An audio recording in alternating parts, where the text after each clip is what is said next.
Hello guys, welcome back to Educaria. I hope all you are doing great. Discuss करेंगे आज का newspaper. आज है 14 नवंबर, तो जल्दी से स्टार्ट करेंगे 14 नवंबर का न्यूज़पेपर। चलिए स्टार्ट करते हैं। आई होप सब बढ़िया होगा and do like, share and subscribe to the channel. चलिए स्टार्ट करते हैं। ex-PM Cameron in Suella Braverman out in UK cabinet. तो यूके की जो कैबिनेट है, मतलब ब्रिटेन की जो कैबिनेट है, उसके अंदर मिनिस्टर्स चेंज हुए हैं। ठीक है ना। Returning from Deepavali celebrations in his home town UK, prime minister Rishi Sunak kicked off the week by reshuffling his cabinet. ठीक है ना। होम सेक्रेटरी जो थी सुएला ब्रेवरमैन, उनको बाहर निकाल दिया गया है। And David Cameron is the new home secretary whom he appointed foreign secretary. Former outgoing foreign secretary James Cleverly was appointed home secretary. तो यहाँ पे यूके में कुछ न्यू अपॉइंटमेंट्स हुई, तो हम लिखेंगे यूके न्यू अपॉइंटमेंट्स, ऐसे लिखेंगे UK. Just a second. UK new appointments. ठीक है ना। यूके की जो न्यू अपॉइंटमेंट्स है, तो यूके न्यू अपॉइंटमेंट्स, तो यहाँ पर हमारे पास दो न्यू अपॉइंटमेंट्स है। एक तो होम सेक्रेटरी, तो होम सेक्रेटरी है जेम्स क्लेवरली। ठीक है ना। और दूसरे कौन है? फॉरेन सेक्रेटरी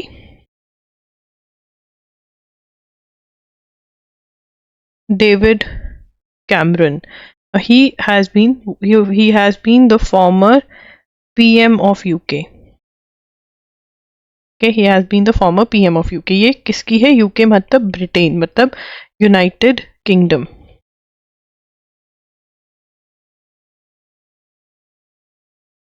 ठीक है जी। चलिए आगे चलते हैं। अब यहाँ पे the concept of reversal diabetes. Diabetes क्या होती है? शुगर, जिसको हम नॉर्मल लैंग्वेज में बोल देते हैं। क्या उसका रिवर्सल हो सकता है? तो ऑथर कह रहे हैं कि रिवर्सल होना थोड़ा डिफिकल्ट ही है, बट बहुत सारे लोग कह रहे हैं कि हो सकता है। रिवर्सल का मतलब है कि condition has been permanently reverted to normal and a cure has been achieved. Remission का मतलब होता है implies that diabetes has only gone away temporarily. ठीक है। तो ये डिस्कस कर रहे हैं क्योंकि डायबिटीज डे है। ठीक है। वर्ल्ड डायबिटीज डे होता है नवंबर 14 को। तो सबसे पहले हम यहाँ पे लिख लेंगे वर्ल्ड डायबिटीज। वर्ल्ड क्या डे है? World diabetes day. ठीक है ना। ये कौन सा है? 14 नवंबर।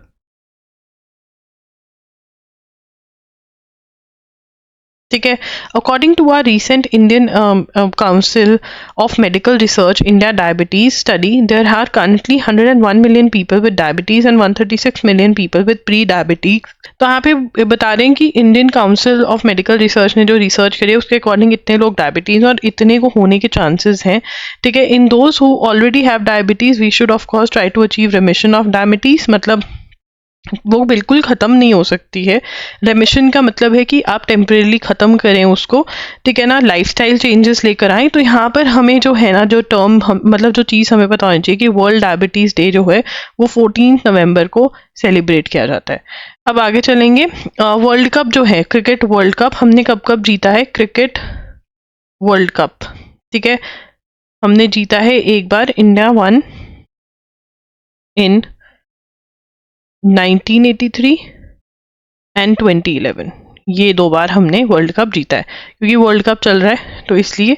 अब यहाँ पे there are animated discussions on social media. अब यहाँ पे जो ऑथर है वो कह रही है कि जो हमास ने इसराइल पे अटैक किया, देखिए हमास ने इसराइल पे अटैक किया और इसी ने ही इसराइल ने जो है गाजा के ऊपर अटैक किया, राइट।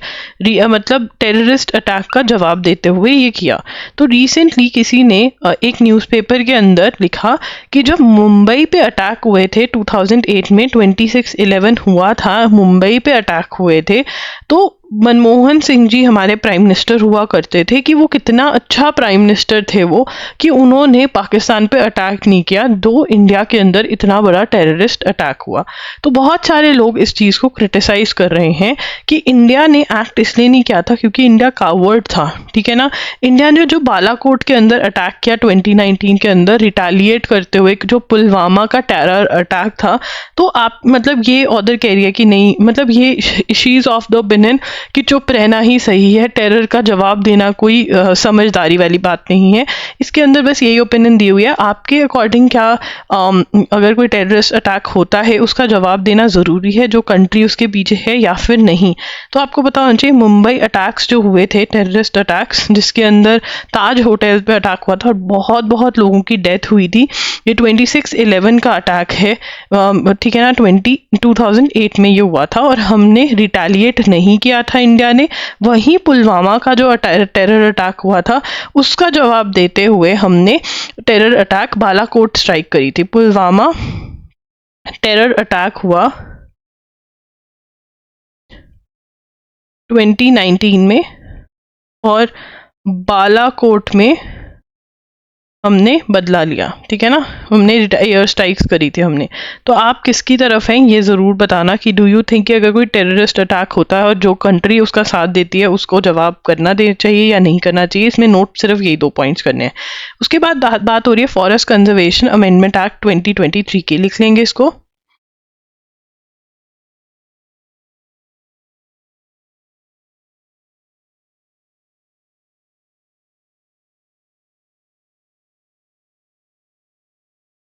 ठीक है, has received limited attention and little discussion. अब इसके अंदर क्या हो रखा है? From the colonial law in 1865 to the Forest Conservation Amendment Act 2023, more than 15 laws, acts and policies have been formulated interlinking forests with legal and policy frameworks। ठीक है, अब इसके अंदर अमेंडमेंट क्या हुई है? एज पर द अमेंडमेंट लिखेंगे, as per the amendment, star बना लेंगे इसको। As per the amendment, forest law will now apply exclusively to area categorized under 1927 Forest Act and those designated as such on or after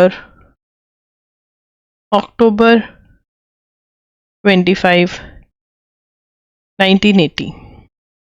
अब यहाँ पे ये क्या कह रहे हैं कि फॉरेस्ट, अब इसमें अमेंडमेंट लेकर आए। सबसे पहले अमेंडमेंट का मतलब क्या होता है? अमेंडमेंट का मतलब चेंज होता है। अमेंडमेंट का मतलब क्या है?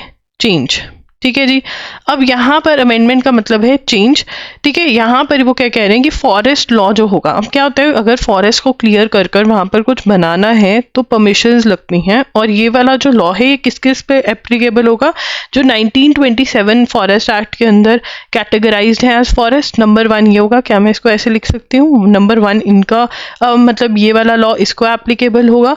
दूसरा जो designated, those designated as such on और आफ्टर 25 अक्टूबर 1980, ऑन या आफ्टर, ठीक है ना, 25 अक्टूबर को या फिर उसके बाद जिनको फॉरेस्ट डेजिग्नेट किया है उनके ऊपर ही फॉरेस्ट लॉ एप्लीकेबल होगा, ठीक है। उसके बाद the act will not be applicable to forest that were converted for non forest use on और after December 12, 1996 and land which falls under 100 kilometres. और क्या यहाँ पर लिखा गया है? तो सेकेंड पॉइंट लिखेंगे, the act will not be applicable to forests that were converted for non-forest use on or after December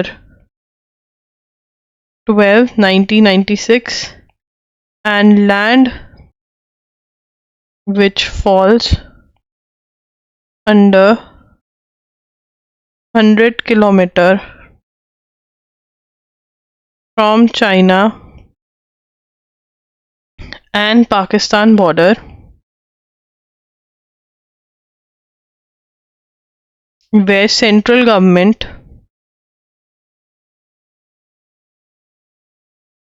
can build linear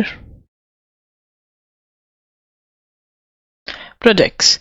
अब देखिए यहाँ पर क्या है, the act will not be applicable to forest. जो वो वाले फॉरेस्ट को ये एक्ट नहीं एप्लीकेबल होगा कि जो परमिशन सीक करनी है फॉरेस्ट से लेकर, वो उन वाले फॉरेस्ट को नहीं एप्लीकेबल होगा जो नॉन फॉरेस्ट्री पर्पसेस के लिए अप्रूव हो गए हैं, कन्वर्ट हो गए। फॉरेस्ट से नॉन फॉरेस्ट्री मतलब इंडस्ट्री लग रही है, घर बन गए हैं, रोड बन गई है, उनके ऊपर नहीं एप्लीकेबल होगा। वो पहले फॉरेस्ट लैंड हुआ करते थे, बट अब नॉन फॉरेस्ट्री पर्पसेस के लिए कन्वर्ट कर दिया गया है उनको ऑन और आफ्टर 12 दिसंबर 1996, उनको नहीं एप्लीकेबल होगा। और 100 किलोमीटर ऑफ जो बॉर्डर एरिया है चाइना पाकिस्तान से, वहां पर एप्लीकेबल नहीं होगा फॉरेस्ट लॉज जो हैं। तो कब कब किन को एप्लीकेबल होंगे, किन किन को नहीं एप्लीकेबल होंगे, इनमें से क्वेश्चन बन सकता है। बहुत ज़्यादा इंपॉर्टेंट है, बहुत बार न्यूज़ में हम इसको पढ़ चुके हैं। ठीक है ना। अब एक जो बहुत ही इंपॉर्टेंट केस हम जिसके बारे में पढ़ते हैं, यहाँ पर एक लाइन ड्रॉ कर लेंगे और केस के बारे में लिखेंगे। वो कौन सा है? गोदावर्मन थिरुमुल्कपड़। अब ये क्या है देखिए, a prominent legal dispute that came before the Supreme Court in 1996 led to an interpretation of forest land in accordance with dictionary meaning.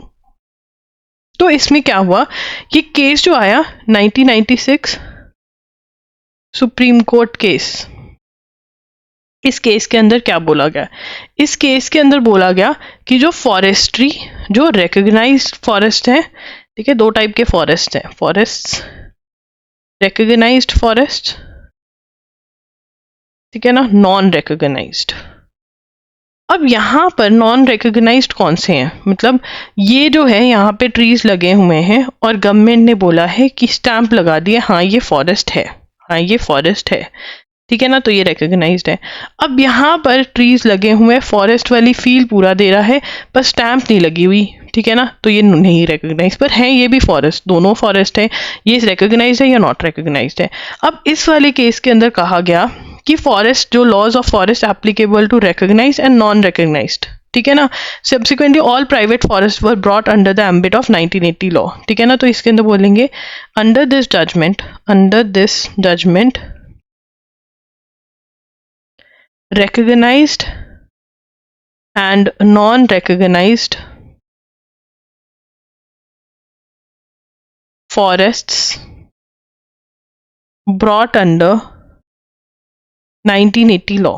मतलब यहाँ पे समझने की कोशिश करेंगे इसको दोबारा से। रिकॉग्नाइज मतलब गवर्नमेंट ने लॉ के अंदर कह दिया कि हाँ ये जो फॉरेस्ट है ये फॉरेस्ट एरिया है, यहाँ पर अगर कुछ भी करना है तो आपको रिक्वायर्ड परमिशंस लेनी पड़ेगी।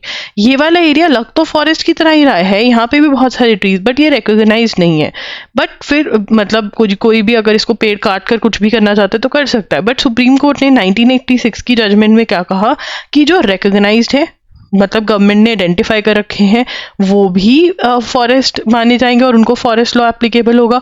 और जो नॉट रिकॉग्नाइज्ड है, मतलब गवर्नमेंट ने नहीं अप्रूव किया हुआ कि हाँ ये लैंड को प्रोटेक्ट करेंगे, उनको भी प्रोटेक्ट करेंगे। मतलब जो फॉरेस्ट की तरह लग रहा है, चाहे वो लॉ के अंदर रिकॉग्नाइज्ड है नहीं रिकॉग्नाइज्ड, उसको फॉरेस्ट लॉ एप्लीकेबल होगा। अगर ट्रीज काटने हैं तो परमिशन चाहिए होगी।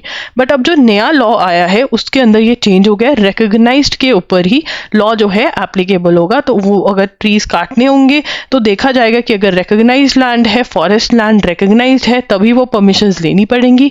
अगर वो नॉन फॉरेस्ट, मतलब अगर वो नहीं रिकॉग्नाइज्ड है, ऐसे ही पेड़ लगे हुए हैं वहां पर, उसको फॉरेस्ट लैंड नहीं डिक्लेयर किया हुआ, तो परमिशंस लेने की जरूरत नहीं है, ठीक है। The forest conservation act underwent important amendments in 2016 and 17 which stipulated that prior consent from tribal gram sabha was mandatory for any alterations to forest for non-forestry purposes। अब यहाँ पे हम लिखेंगे forest conservation act. Forest conservation act underwent important amendments in 2016 and 2017, ठीक है ना। Prior consent from the tribal Gram Sabha was mandatory for any alteration to forests for non-forestry purposes. ठीक है ना। अब यार ट्राइबल्स जो होते हैं वो डिपेंड करते हैं फॉरेस्ट के ऊपर, तो फॉरेस्ट कंजर्वेशन एक्ट में ये कहा गया 2016-17 के अंदर चेंज लेकर आए, मतलब अमेंडमेंट लेकर आए कि अगर आपको फॉरेस्ट एरिया जो ट्राइबल्स, ठीक है ना, ट्राइबल ग्राम सभा में आते हैं, अगर वहाँ पर आपको कुछ भी नॉन फॉरेस्ट्री एक्टिविटी करनी है, मतलब वहाँ पर इंडस्ट्री लगानी है, कुछ भी घर बनाने हैं, तो ट्राइबल ग्राम सभा से आपको परमिशन लेनी पड़ेगी। ठीक है ना। कंसेंट अप्रूवल फ्रॉम ट्राइबल ग्राम सभा इज रिक्वायर्ड अगर नॉन फॉरेस्ट्री पर्पसेस के लिए फॉरेस्ट को आपको यूज करना है। अब रिसेंट जो चेंजेस हो गए उसके अंदर सच कंसेंट इज नॉट नेसेसरी ऐसा बोला जा रहा है। ठीक है ना। तो ये जो है ये गलत है, बहुत लोग नहीं अग्री करते बिकॉज ट्राइबल्स जो हैं वो डिपेंड करते हैं फॉरेस्ट के ऊपर। इसको पढ़ लेते हैं। हाउएवर द रीसेंट रिविजन्स और to the legislation have removed the necessity for such consent. Nevertheless in this situation state government can proactively engage in specific activities within this framework through the inclusion of ग्राम सभा particularly in matters of land acquisition। तो इसमें वो recommend करा है कि state government को action लेना चाहिए क्योंकि ट्राइबल्स जो हैं वो हमारे फॉरेस्ट पे डिपेंड करते हैं। तो अगर आप फॉरेस्ट को ख़त्म करके कुछ लगा रहे हो, वहाँ पर कुछ नया आ रहा है, तो ट्राइबल्स की परमिशन लेनी चाहिए। अब इसके अंदर बात आ रही है, कॉन्सेप्ट आ रहा है कौन सा, कॉम्पनसेटरी एफॉरेस्टेशन का। ठीक है, कॉम्पनसेटरी एफॉरेस्टेशन क्या है ये टर्म लिखेंगे हम और इसको समझेंगे। कॉम्पनसेटरी एफॉरेस्टेशन बेटा जी ये क्या है, इसके अंदर मतलब आपने ये ए लैंड है, ठीक है ना, ये ए लैंड है, इसके ऊपर ट्रीज लगे हुए हैं, बहुत सारे ट्रीज लगे हुए हैं, ठीक है ना। अब यहाँ पर मुझे कुछ बनाना है, मुझे इंडस्ट्री लगानी है यहाँ पे, ठीक है। अब इंडस्ट्री लगानी है तो मुझे ये ट्रीज कट करने पड़ेंगे। अब मैं कह रही हूँ कि मैं बी लैंड लूंगी, ठीक है ना, और उस पर ट्रीज लगा दूंगी, जितने यहाँ पे लगे हुए हैं या उससे ज़्यादा बी पे लगा दूंगी। मतलब मैं कॉम्पनसेट कर रही हूँ कि मैं यहाँ से काट दूंगी और यहाँ पे लगा दूंगी, ठीक है। तो इसको बोलते हैं कॉम्पनसेटरी एफॉरेस्टेशन, ठीक है ना।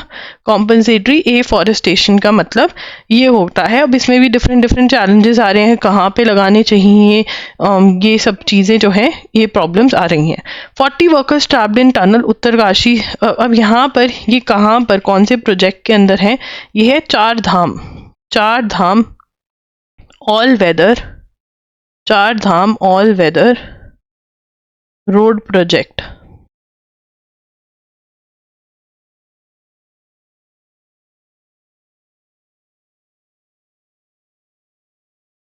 यहाँ पे the tunnel being built by National Highways and Infrastructure Development Corporation Limited in Silkyara is a part of Char Dham all weather road project which aims to, अब ये लिखेंगे हम first point, which aims to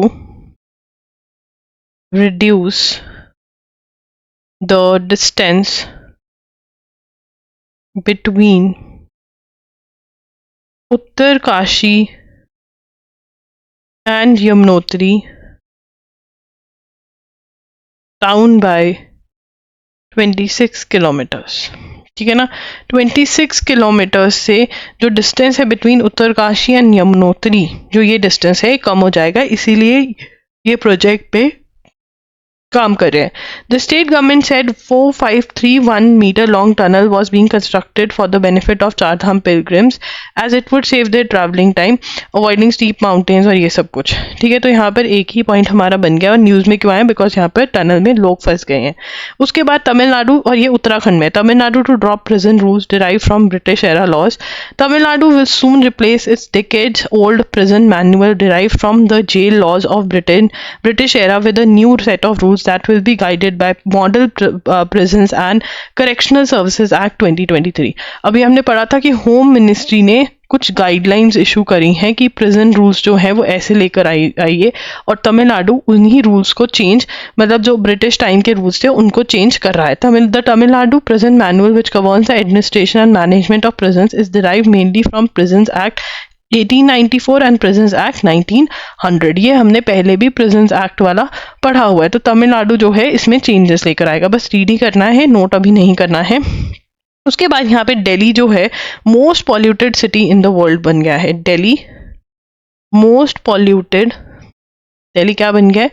Delhi बन गया है Delhi most polluted, most polluted city in world. क्या बन गया है? Most polluted city in the world बन गया है। On Monday after Deepavali 3 Indian metropolises was figured on the list of most polluted cities in the world compiled by the Swiss air purifier company IQ Air। ठीक है, after Diwali 3 Indian cities, 3 Indian metropolis list figured on most polluted cities in the world compiled by the Swiss air purifier company IQ Air। ठीक है, IQ Air जो है वो Swiss air purifier company जो है, उन्होंने क्या कहा कि 4 इंडियन सिटीज जो हैं, मेट्रोपोलिसेस जो हैं, वो सबसे ज़्यादा पॉल्यूटेड है। वो कौन से हैं? वो हैं दिल्ली, वो है दिल्ली। कौन से सिटीज़ हैं वो? दिल्ली। ठीक है, तो यहाँ पर हम करेंगे कौन सा है? दिल्ली। ठीक है, दिल्ली की एयर क्वालिटी क्या है? एयर क्वालिटी, ठीक है, एयर क्वालिटी इंडेक्स। ठीक है, कोलकाता, मुंबई, फॉलोड बाय लाहौर। लाहौर तो पाकिस्तान का हो गया, पर चलो हम लिख लेते हैं लाहौर पाकिस्तान एट 195, मुंबई 153, कोलकाता 166। ठीक है जी, अब ये हमारा बन गया। हमको पता होना चाहिए कौन से 3 सिटीज़ जो हैं वो आए हैं। एंड अगर एयर क्वालिटी इंडेक्स याद होता है तो ठीक है, नहीं होता तो तब भी चलेगा। ठीक है ना। The values are measure of the quantities of PM. PM क्या होता है? Particulate matter. 2.5 considered most harmful. ठीक है ना, ये जो 2 पॉइंट पार्टिकुलेट मैटर है, ये हम लिख लेते हैं यहाँ पर अलग से। The values are a measure of the quantities of PM, that is particulate matter, 2.5 considered most harmful for respiratory health। ठीक है ना, तो मतलब ये जो पार्टिकुलेट मैटर्स हैं ये बहुत ही थिन होते हैं, इतने पतले होते हैं, हमारी बॉडी के सिस्टम में घुस जाते हैं और रेस्पिरेटरी हेल्थ के लिए ये हमारे लिए बहुत बुरे हैं। तो पीएम का मतलब क्या है? पार्टिकुलेट मैटर, जब एयर क्वालिटी की हम बात करते हैं। ठीक है, उसके बाद यहाँ पे एक क्विज की बात हो रही है। क्या बन गया? Think you. ठीक है ना, थिंक यू क्या है पढ़ेंगे। थिंक यू जो है the Indian Navy school, navy's, Indian Navy का नेवीज स्कूल क्विज है ये। ठीक है ना, हेल्थ फॉर स्कूल चिल्ड्रन। ये क्या बन गया है? G20 का इवेंट बन गया है। Received partnership and support from G20। ठीक है, G20 plus 9 nations teams participating। ठीक है, इसके बारे में think you conducted by the Navy and NWWA, that is Navy Wellness and Welfare association, ठीक है ना। तो क्वेश्चन क्या है कि भाई कौन करवाता है, ठीक है ना। G20 वाला, G20 से पार्टनरशिप मिल गई, सेक्रेटरी से, G20 सेक्रेटरीट से, ठीक है। और नेवी स्कूल का क्विज है जिसमें इस बार इंटरनेशनल टीम्स भी पार्टिसिपेट करने वाली हैं। बढ़िया। South Korea US devise deterrence agreement to counter North Korea. Deterrence को मतलब डर क्रिएट करना दिमाग में। US and South Korea defense chiefs updated a key military agreement against nuclear-armed North Korea for the first time in a decade as they hailed their stronger than ever alliance. US Secretary of Defense Lloyd Austin is in Seoul for an annual security meeting with South Korean counterpart Shin Won-sik. Stronger than ever, ठीक है ना। तो यहाँ पर हम क्या notes बनाएंगे, US and South Korea defense chiefs updated military agreement against nuclear armed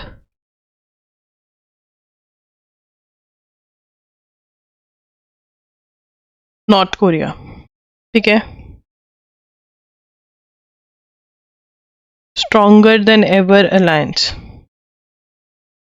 तो अब अगर मुझे क्वेश्चन पूछा जाए कि स्ट्रॉन्गर देन एवर अलायंस क्या है, तो मुझे पता है यूएस और साउथ कोरिया का अग्रीमेंट है, ठीक है ना।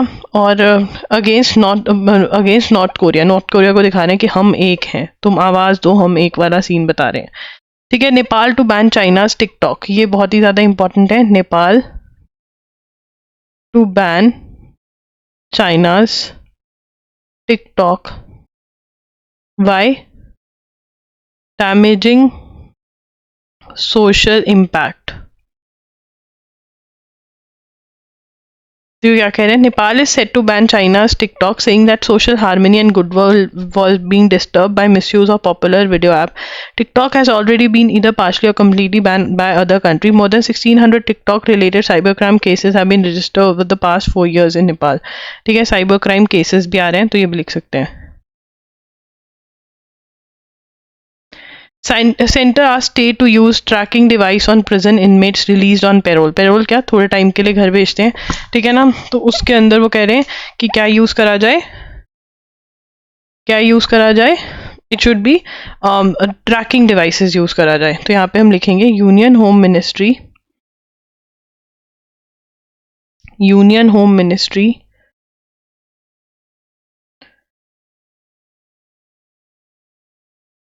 asked states to use tracking devices on prison inmates when they are released on parole। So what is payroll. Payroll एक फॉर्म ऑफ अर्ली रिलीज है, मतलब सेंटेंस अभी खत्म नहीं हुई है, ठीक है। इसके अंदर क्या है, एक अक्यूज्ड होता है, ठीक है, मतलब कि सस्पेक्ट है कि हाँ इसने कुछ किया है, वो कन्विक्ट हो जाता है। कन्विक्टेड मतलब प्रूवन गिल्टी, ये समझना बहुत ज़रूरी है, प्रूवन गिल्टी, ठीक है। उसके बाद उसको सेंटेंस मिलती है क्राइम के अकॉर्डिंग कि क्या है क्या नहीं। मान लो 20 साल की सज़ा मिल गई, ठीक है, 20 ईयर्स की मिल गई। अब उसको 10 ईयर्स बाद या 15 ईयर्स बाद उसका बिहेवियर देखेंगे कि बहुत अच्छा है, बिहेव अच्छा, उसको पैरोल पे छोड़ देंगे, मतलब पहले रिलीज कर देंगे और उससे प्रॉमिस लेंगे कि अच्छा बिहेवियर करेगा, इवन जेल के अंदर भी अच्छा बिहेवियर था, तो उसको पैरोल कहते हैं। अब वो कह रहे हैं कि पैरोल पे जब आप छोड़ते हो तो आप ट्रैकिंग डिवाइसेस लगाओ, ठीक है। ट्रैकिंग डिवाइसेस क्या होती हैं, ट्रैकिंग डिवाइसेस की पता चलता रहता है कि वो कहाँ जा रहा है, किधर गया है, किधर नहीं। तो वो जो है अगर होगा तो पैरोल पे लोगों को भेज पाएंगे। तो ये सब चीज़ें वो क्यों कर रहे हैं, क्योंकि ओवर क्राउडिंग ऑफ प्रिजन हो रही है, नंबर 1 तो, ठीक है। और मोर ओवर अगर कोई सच में सुधर गया है, सच में ठीक हो गया है, तो उसको चेक करने का ये एक अच्छा तरीका है। The state use electronic monitoring technology on prisoners under temporary release leave from prison by making use of inmate trekking devices. The suggestion which is part of model prison and correction services act, ठीक है। तो यहाँ पे लिख लेंगे suggestion is part of model prisons and correctional services act 2020 3. Prisoners may be granted prison leave on the condition of their willingness to wear electronic tracking devices for monitoring movement and activities of such prisoners. Any violation by the prisoner will attract cancellation of prison leave, in addition to disqualification from any prison leave being granted. Earlier this month, J&K police introduced GPS tracker and GLIT for monitoring a terror accused out on bail. The act said the appropriate and advanced security information and procedures shall be in place for the high-risk prisoner ward in all. तो ये सब चीज़ें जो हैं ये कर रहे हैं. It also asked the state to digitize the prison administration, integrate the database with the interoperable criminal justice system. तो ये भी पूछा है. It says asks states to digitize the prison administration and integrate the database with interoperable criminal justice system. ठीक है ना, मतलब कि आप डाटा जो है वो एक सिस्टम पे डाल दो और वो किस पे डालने को कह रहे हैं, ये क्वेश्चन बन सकता है. Pakistan and China navies to carry out joint sea patrol.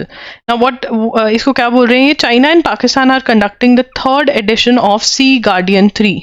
Third edition of Sea Guardian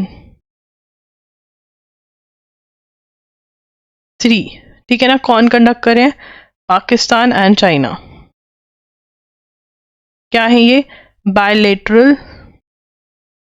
bilateral naval exercise, navy की एक्सरसाइज है. कहाँ पे करेंगे? Northern Arabian C.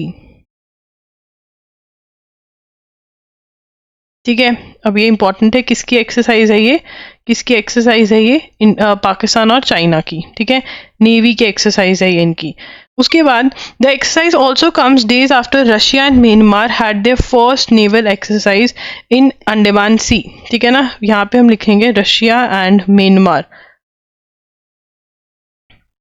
had held first naval exercise in Andaman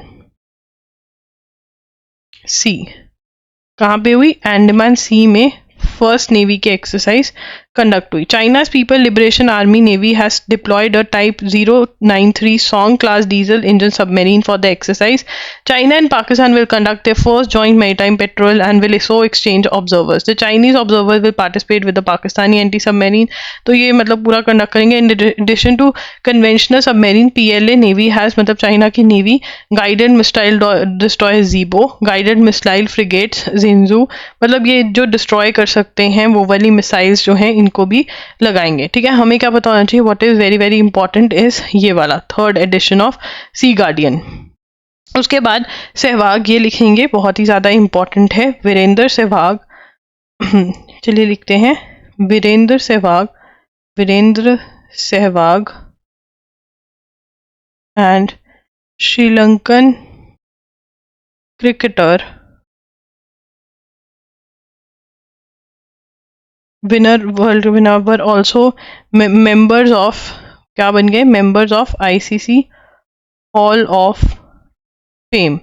ठीक है ना, एंड द वुमेन फेम. और यहाँ पर former captain Diana Edulji became first Indian woman cricketer to be inducted in the ICC Hall of Fame. ठीक है, चलिए, this is very very important. ये आएगा ही आएगा पेपर में, मोस्ट एक्सपेक्टेड क्वेश्चन है, 100% आएगा. Canada wins it Billie Jean King cup. Canada, चलो मुझे तुम गेम बताना कि बिली जीन किंग कप कौन सी होती है. मुझे तो पता है कैनेडा विन्स बिली जीन्स किंग कप. क्वेश्चन ये है कि बिली जीन्स किंग कप फुटबॉल के लिए कंडक्ट किया जाता है, टेनिस या फिर any other game. An emotional funeral for United and England legend ठीक है। मैनचेस्टर यूनाइटेड के फुटबॉलर रह चुके हैं, मैनचेस्टर यूनाइटेड क्लब था उनका, and England footballer Bobby Charlton died. तो उनको, ये बहुत ही इंपॉर्टेंट है, अगेन ये क्वेश्चन भी मोस्ट एक्सपेक्टेड है। So guys, if you want to buy any lectures, anything current affairs के लेक्चर्स अगर आपको बाय करने हैं तो आप loggery.in पर जा सकते हो, डायरेक्ट लिंक्स आपको डिस्क्रिप्शन बॉक्स में मिल जाएंगे। कल मिलेंगे 6 बजे। Bye bye, take care, thanks for joining in, take care.